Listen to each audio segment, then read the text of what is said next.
सभी दर्शकों और श्रोताओं को मेरा नमस्कार।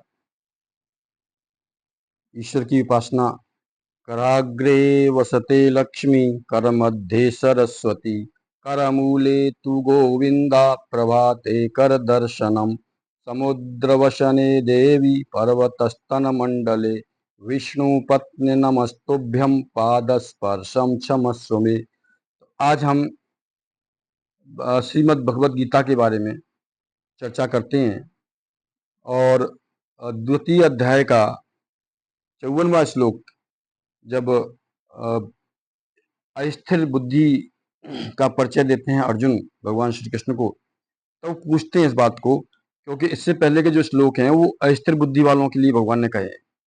54 श्लोक से पहले के 41 से लेकर के 53 श्लोक तक भगवान ने अस्थिर बुद्धि वालों के लिए जो व्यवसायत्मिक बुद्धि जो बताई भगवान ने, उसके बारे में उन्होंने बताया कि जिसका परमात्मा से लगाव नहीं है, क्योंकि परमात्मा एक है, जैसी परमात्मा से लगाव होता है तो बुद्धि भी एक हो जाती है। लेकिन जब व्यवसायत्मिक बुद्धि हो जाती है, जब अलग अलग तरीके से हम सोचने लगते हैं, तो हमारी बुद्धि भी बट जाती है और अस्थिरता आ जाती है इसके अंदर।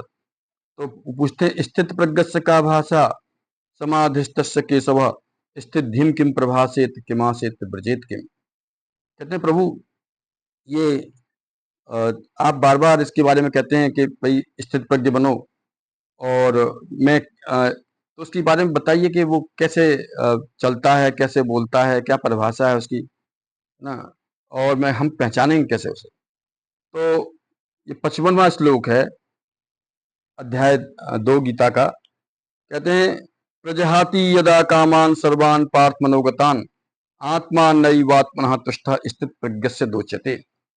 अब इसमें गीता की यह शैली कि साधक जिस साधन कर्मयोग भक्ति योग के द्वारा सिद्ध होता है, उसी साधन से उसकी पूर्णता का वर्णन किया जाता है। जैसे भक्ति योग में साधक भगवान के सिवाय कुछ और है ही नहीं, ऐसे अनन्य योग से उपासना करता है। 12वां अध्याय का 6वां श्लोक इस बात को बोलता है। अतः सिद्धावस्था में वह संपूर्ण प्राणियों में द्वेष भाव से रहित हो जाता है। मतलब ईश्वर के अलावा कुछ है ही नहीं इस दुनिया में। जब ईश्वर के अलावा नहीं है तो अंतर है ही नहीं कहीं प्रकृति में, एक ही हो गए। 12वें अध्याय का 13वां श्लोक इस बात को कहता है, ज्ञान योग में स्वयं को गुणों से सर्वदा असंबद्ध एवं निर्लिप्त दिखता है।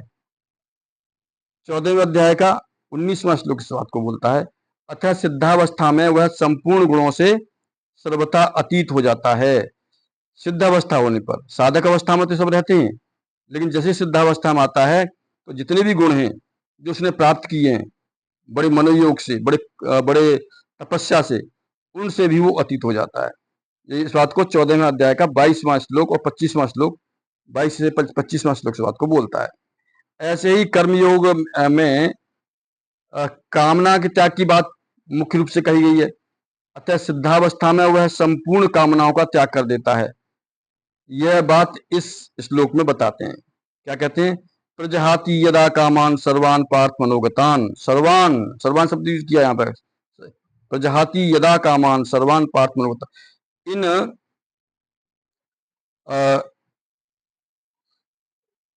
इन पदों का तात्पर्य यह हुआ कि कामना न तो स्वयं में है और न मन में ही है।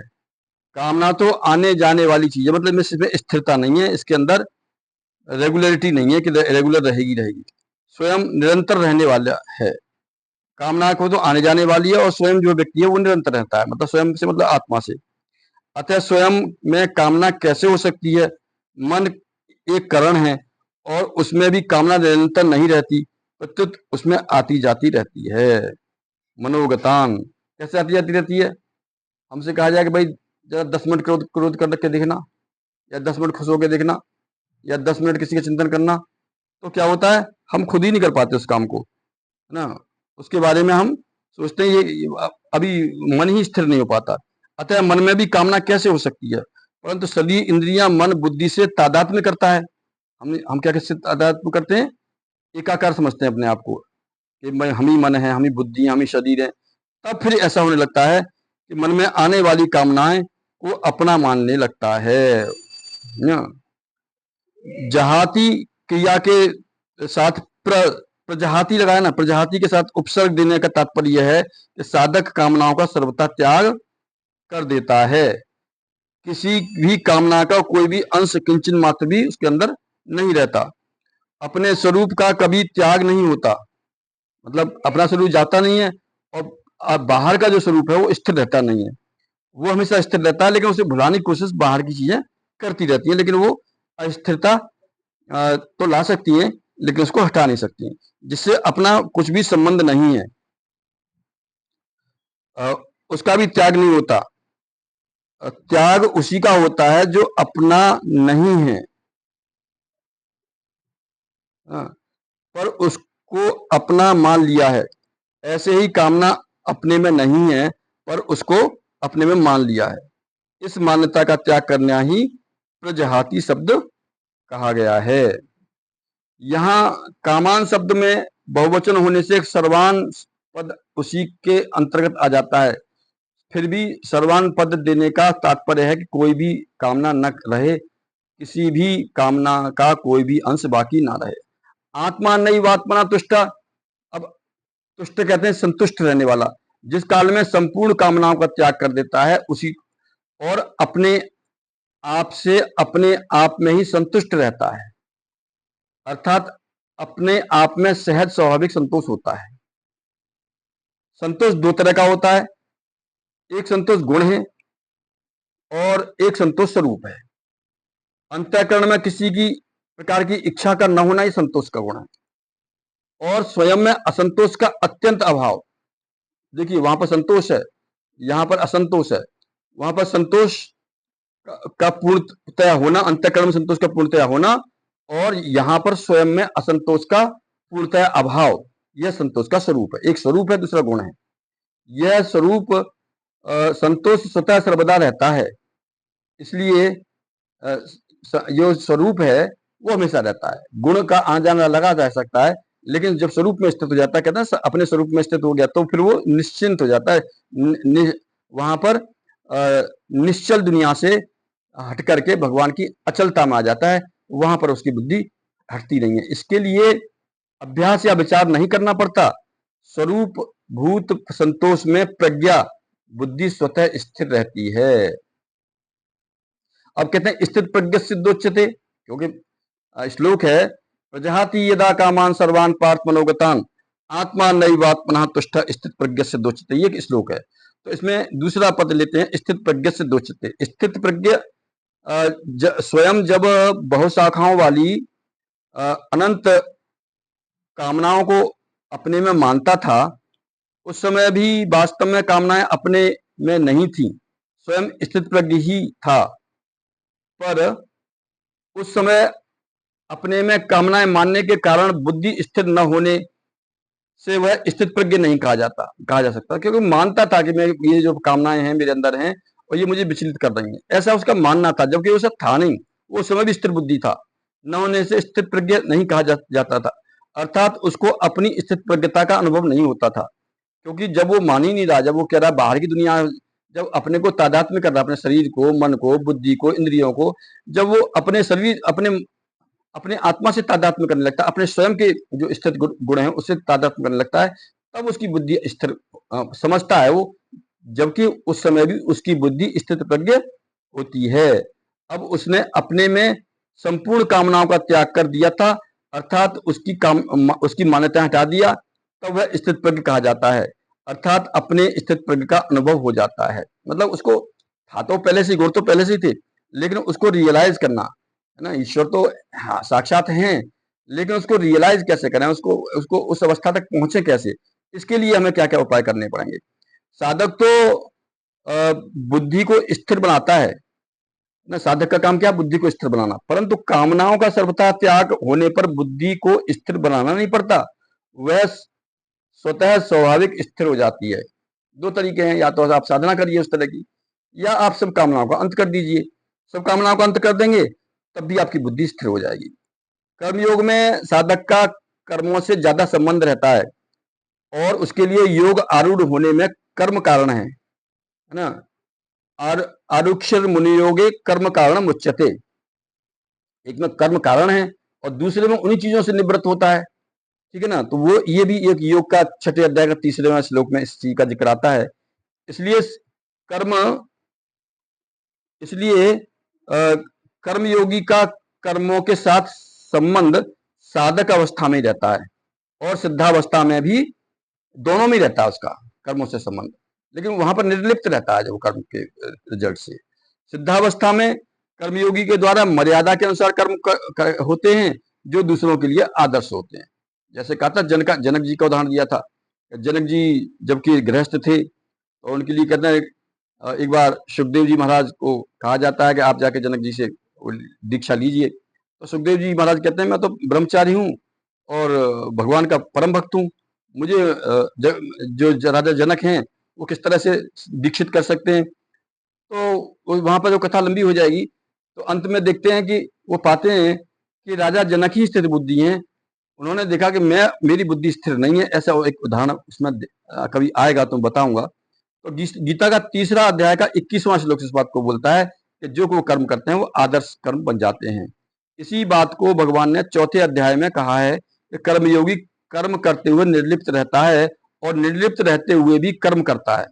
कर्मण्य अकर्मण कर्मण्य अकर्म यह पश्येद कर्मण च कर्म यह पश्येद अकर्मण च कर्म यह। मतलब भगवान ने 53वें श्लोक में योग की प्राप्ति में बुद्धि के बारे में 2 बातें कही हैं। क्या? संसार से हटाने में तो बुद्धि निश्चल हो, वहां तो बुद्धि अपनी निश्चल हो हटाने में, लेकिन परमात्मा के साथ प्राप्त करने में आपकी बुद्धि अचल हो, ठीक है। अर्थात निश्चल कहकर संसार का त्याग बताया है और अचल कहकर परमात्मा में स्थिति बताई है। उन्हीं 2 बातों को लेकर यहाँ यदा तदा, है ना, शब्दों का वो कहा गया है कि जब साधक कामनाओं से सर्वदा रहित हो जाता है और अपने स्वरूप में ही संतुष्ट रहता है तब वह स्थित प्रज्ञ कहा जाता है।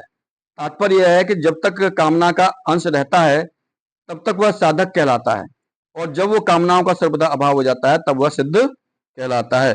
सिद्ध सिद्ध सिद्ध समोभूत्वा समोत्तम योग उच्यते। सिद्धि असिद्धि में जब एक जैसा हो जाता है तो वहां पर भी कहते हैं योगस्थ कुरकर्माणि संगम त्यक्त्वा धनंजय सिद्ध सिद्ध्यो समोभूत्वा समोत्तम योग उच्यते। तो यहाँ पर भी वही बात यहाँ पर गीता में दूसरी तरह से कही गई है।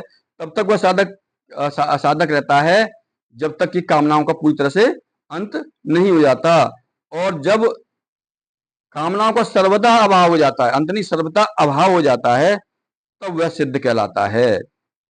इन्हीं 2 बातों का वर्णन भगवान ने इस अध्याय की समाप्ति तक किया है। जैसे प्रजहाति यदा कामान सर्वान पदों से संसार का त्याग बताया है, फिर आत्मा नैवात्मना तुष्ट, मतलब प्रजहाति यदा कामान, ये दुनिया के लिए है, दुनिया के लिए गुण प्राप्त करो कि प्रजहाति यदा कामान के सभी कामनाओं का त्याग करो।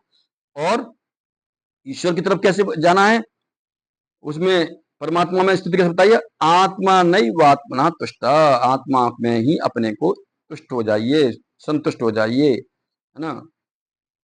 तो ये बात फिर 56वें श्लोक में पहले भाग में 3 चरणों में भगवान ने संसार को त्याग बताया है। 56वां श्लोक क्या है, ये दुखेषु अनुद्विग्न मना, 56वां श्लोक है, दुखेषु अनुद्विग्न मना सुखेषु विगतस्परः वीतराग भय क्रोध स्थित धीर मुच्यते। क्या हुआ? दुखेषु अनुद्विग्न मना, दुख के साथ ये फिर अलग एक हो जाएगा, तो इसी में हम इसका थोड़ा सा अर्थ ले लेते हैं कि संसार का त्याग, है ना, 3 चरणों में, पहले भाग में 3 चरणों में संसार का त्याग बताया है। और स्थित धीर मुन, जैसे ना, दुखेषु अनुद्विग्न सुखेषु विगतस्परः वीतराग भय क्रोध, इतनी चीजों को हटा दीजिए, इतनी चीजों से आप मुक्त हो जाइए, फिर क्या हो जाएगा, ईश्वर के प्रति निश्चल हो जाएंगे, स्थित हो जाएंगे। स्थित धीर मुन रुच्यते पद से परमात्मा में स्थिति बताई है। 57वें से लेकर 57वें और 58वें श्लोक में पहले संसार का त्याग और फिर तस्य प्रज्ञा प्रतिष्ठिता।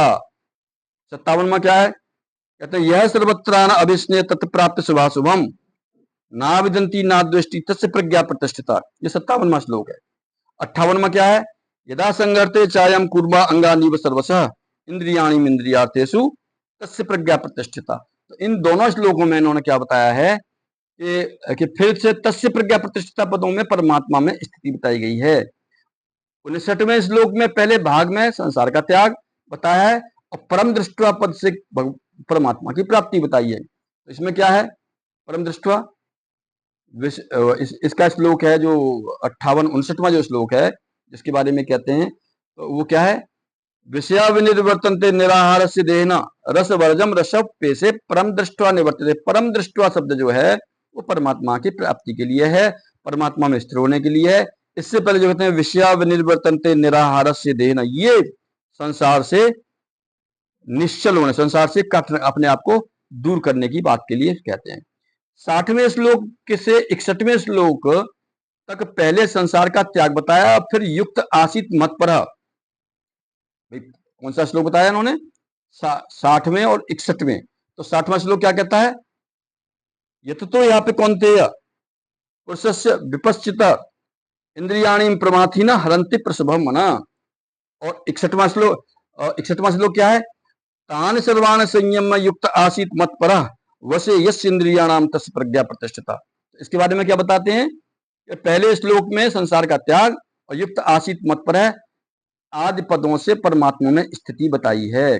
62वें से लेकर 65वें श्लोक तक पहले संसार का त्याग बताया, फिर बुद्धि परिवतिष्ठते, है ना। 62 से 65 में तक क्या है?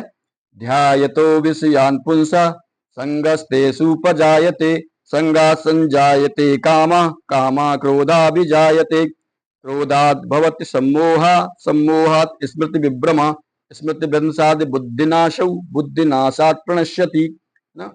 तो यहाँ इन्होंने क्या बताया? फिर कहते हैं प्रसादे सर्व दुखानाम हानिरस्योपजायते प्रसन्न चेतसा ह्याशु बुद्धि परिवतिष्ठते। तो बुद्धि परिवतिष्ठते कहा ना उन्होंने, कहा है कि तब जाकर के परमात्मा में जब आप इतना सब काम कर लोगे, ध्यायतो विषयान् पुंसा संगस्ते सुपजायते संगात् संजायते कामा कामा क्रोधा विजायते राग द्वेष वेक्तेस्तु विषयानिंद्रियस्य आत्मा अवश्य विधेय आत्मा प्रसाद मत गच्छति। तो इतनी सब चीजें बताई हैं। बाद में क्या कहा है इनको? जब दुनिया की तरफ से निश्चल हो जाएंगे तो परमात्मा की तरफ जाकर के अचल हो जाएंगे, मतलब निष्ठिर बुद्धि परिवतिष्ठते, बुद्धि आपकी स्थित हो जाएगी। फिर कहते हैं 66वें से 68वें श्लोक तक पहले संसार का त्याग बताया है। अब 66वां श्लोक क्या है? नास्ति बुद्धियुक्तस्य न च युक्तस्य भावना न च भावयतः शांति अशांतस्य कुतः सुखम इंद्रियाणाम ही चरताम यन्मनो अनुविधीयते तदस्य हरति प्रज्ञा वायुर्नाव इवाम वसी। जैसे जैसे क्या करती है नाव, जैसे नाव को हवा बहा ले जाती है, उसी तरह से मन को भी, इंद्रियों को भी जो राग द्वेष है वो बहा ले जाते हैं। फिर कहते हैं तस्माद्दस्य महाबाहो, कौन सा श्लोक? 68वां। तस्माद्दस्य महाबाहो निग्रहीतानि सर्वशः इंद्रियाणि इंद्रियार्थेषु तस्य प्रज्ञा प्रतिष्ठिता। तो कहते हैं कि 66वें से 68वां श्लोक का भी हमने वाचन किया था। पहले संसार का त्याग बताया, फिर तस्य प्रज्ञा प्रतिष्ठा पद में परमात्मा में स्थिति बताई है। अब 59 से 59वें श्लोक में क्या कहा गया है? या निशा सर्वभूतानि तस्याम जागृत संयमी यस्याम जागृति भूतानि सा निशा पश्यतो मुने। तो यहाँ पे क्या कहा है? या निशा सर्वभूतानि तथा यस्याम जागृत भूतानि, मतलब जहां पर या निशा सर्व, जो सभी प्राणियों के लिए निशा है, वहां पर क्या करता है? वहां पर वो योगियों के लिए दिन है, और जहां प्राणियों के लिए दिन है वो योगियों के लिए रात्रि है। यस्याम जागृति भूतानि, मतलब निशा सर्वभूतानि, जो बात वही हो गई यस्या जागृत भूतानि, कि जहां पर सभी भूत जगते हैं, मतलब दिन, और जहां पर यश निशा सर्वभूतानि, जहां पर सभी सोते हैं। व्यक्तियों के लिए कहा गया जो साधक हैं, या मतलब जो साधकों से जिनका नीचे का स्तर है। पदों से संसार का त्याग बताया है ना, दोनों से ही। तस्याम जागृत संयमी, अब ये जो शब्द है तस्याम जागृत संयमी, ईश्वर के प्रति जागृति पैदा करना। तो वहां पर ये जो योगी हैं वो जगते हैं। जगते हैं माना ईश्वर चिंतन करते हैं, परमात्मा में लीन हो जाते हैं, अपने आप को स्व में स्थित होने की कोशिश करते। तथा सा निशा पश्यतो मुने, और सा निशा पश्यतो मुने क्या है कि जिसको लोग दिन कह रहे थे, दिन के मान में लिप्त थे, वहां पर ये योगी निर्लिप्त होकर के सा निशा पश्यतो मुने, उसको देखते हैं मुनि, उसको निशा देखते हैं, रात्रि देखते हैं, उसको दिन नहीं मानते, और मोह माया को वो बंधन का कारण मानते हैं। पदों से परमात्मा की स्थिति बताई है, और 70वें से 71वें श्लोक में संसार का त्याग बताया है। फिर शांति मद गच्छति पदों से परमात्मा में स्थित बताई है। अब इस 70वां श्लोक क्या है? आपूर्यमाणमचल प्रतिष्ठम समुद्रमापः प्रवसन्ति यद्वत् तद्वत् कामा यह प्रवसन्ति सर्वे स शान्तिमाप्नोति न काम कामी। ये हो गया 70वां। अब 71वां क्या है? 71वां है विहाय कामान्यः सर्वान् पुमांश्च निस्पृहा निर्ममौ निरंकारौ स शान्तिमधिगच्छति। ये हो गया 70वां 71वां। तो ये क्या कहते हैं? शांति मत गच्छति माने परमात्मा में प्राप्ति हो गई। और जो बताया था, जो पहले का श्लोक का पाठ था, वो संसार से कैसे निश्चल होना है, कैसे वहां से हटना है ना, और इस इधर परमात्मा की तरफ अचल होना है। फिर कहते हैं 72वें श्लोक में क्या करते हैं कि नैना प्राप्य विमुह्यति पदों से संसार का त्याग बताया है। क्या है? ऐसा ब्राह्मी स्थिता पार्थ नैना प्राप्य विमुह्यत स्थित्वा श्यामांत कालेपि ब्रह्म निर्वाणम रक्षति। तो ये जो शब्द हैं, ब्रह्म निर्वाण, नैना प्राप्य विमुह्यति पदों से संसार का त्याग बताया है। विमुह्यति माने से भोग मुक्त होना, और ब्रह्म निर्वाण में रक्षति, निर्वाण पद की प्राप्ति परमात्मा में बताई है। इस तरह से ये भगवान ने इस जो का श्लोक का अर्थ है, यदा संगते, इन्होंने यहाँ भी बताया यदा संगते चायम कुर्मा अंगानी सर्वस इंद्रियाणि इंद्रियाति तस्य प्रज्ञा प्रतिष्ठिता। तो ये जितने भी श्लोक हैं यहाँ पर पूछा है, तो पहला ही श्लोक है, 55वां श्लोक है। जब पूछते हैं अर्जुन, तो कहते हैं प्रजहाति यदा कामान सर्वान पार्थ मनोगतान आत्मा नैवात्मना तुष्ट स्थित प्रज्ञ से दोचते। तो इसका ये एक्सप्लेनेशन था, इसका अर्थ करने की कोशिश की, और इस पर चर्चाएं बहुत लंबी हो सकती हैं, क्योंकि रामायण से, उपनिषदों से भी इसके उदाहरण आ सकते हैं, और बहुत से उदाहरण ऐसे हैं जो हमारी आंखों से छुपे रहते हैं। हम उन्हें बार बार चिंतन करने से वो हमारे सामने आ जाते हैं, और हमें मजबूती से खड़ा करने की कोशिश करते हैं। सभी को बहुत बहुत धन्यवाद। और मैं ये चाहूँगा कि मेरा जो है इस चैनल को आगे बढ़ाएं, सब्सक्राइब करें, जिससे मैं इस गीता का वाचन जन जन तक पहुंचा सकूं। युवा पीढ़ी में जो भूल पड़ गई है, जो नहीं समझ पा रहे हैं, उनको मैं बता सकूं, क्योंकि हमारे साधु संतों पर तो बहुत बड़ी जिम्मेदारियां हैं। वो बहुत चीज़ें वो उस तरह से नहीं बोल पाते जिस तरह से कभी कभी जरूरत पड़ जाती है, क्योंकि उन्हें बहुत बड़े बड़े व्यवस्थाएं संभालनी पड़ती हैं। व्यवस्था वाले लोग अलग तरह से बोलते हैं, हम लोग इस बात को चला सकते हैं, जरूरत पड़ने में बोल सकते हैं, निश्चित भाव से बोल सकते हैं। और ये प्रेरणा सब साधु संतों की तरफ से ही मिलती है, लेकिन वो बहुत बड़ा कार्य करते हैं। तो हम इस कार्य को चाहते हैं कि अपने छोटे छोटे भाई बहनों तक ले जाएं, बच्चों तक ले जाएं, युवा पीढ़ी तक ले जाएं, क्योंकि बच्चे अगर सुनते हैं और आप लोग आगे बढ़ाते हैं, तो निश्चित रूप से वो जो है, जैसे कहते हैं ना कि राजा जनक गृहस्थ रहते हुए भी किस तरह से हम भगवान को प्राप्त कर सकते हैं, स्थित प्रज्ञ हो सकते हैं। तो ये चीज़ें हमें सब बच्चों को यहीं से आएंगी। So it is essential, important कि आप इसको सब्सक्राइब करें, व्यू करें और सेंड करें, बच्चों के साथ सुनें और सुनाएं। धन्यवाद।